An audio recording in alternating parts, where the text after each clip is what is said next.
नमस्कार मंडळी, बाई तुझा आशीर्वाद या मालिकेच्या आजच्या पुढील भागात आपल्याला असं पाहायला मिळालं. आता जी अवनी आहे ती राजाला म्हणत असते, काय रे राजा, तुम्ही कसे झोपता, काय करता? शी बाबा, मला इथे अजिबात राहायचं नाही आहे, मला हॉस्टेलला जायचं आहे, काहीही शिस्त नाही आहे, हे नाही ते नाही, अशी अवनी आता इथे कारणं देत असते आणि तिला काहीच आवडलेलं नसतं.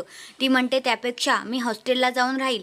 आणि राजाला म्हणते आत्ताच्या आत्ता आपण हॉस्टेलला चाललो आहे ते काही नाही. आणि राजा तर आता मात्र टेन्शनमध्ये आलेला असतो. दुसऱ्या बाजूला आता राजाचा जो बारका भाऊ आहे तो मोठ्या दादाला म्हणत असतो, दादा आपण त्या राजादादाच्या आणि अवनी वहिनीच्या हनीमूनचं बघूया, त्यांना ना आपण काश्मीरला पाठवूया, असं तो स्वप्न बघत असतो. पण दादाला मात्र टेन्शन आलेलं असतं, कारण त्याला सच्चाई माहिती असते.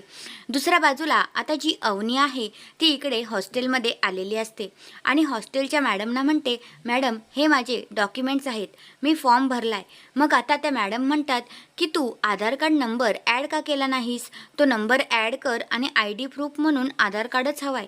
आणि हे ऐकल्यानंतर राजा मात्र खूपच खुश होतो, कारण अवनीकडे आधार कार्ड नसतो. पण अवनीला मात्र टेन्शन आलेलं असतं. तर हा आहे आजचा पुढील भाग. तुम्हाला कसा वाटला ते कमेंट करून नक्कीच सांगा. धन्यवाद.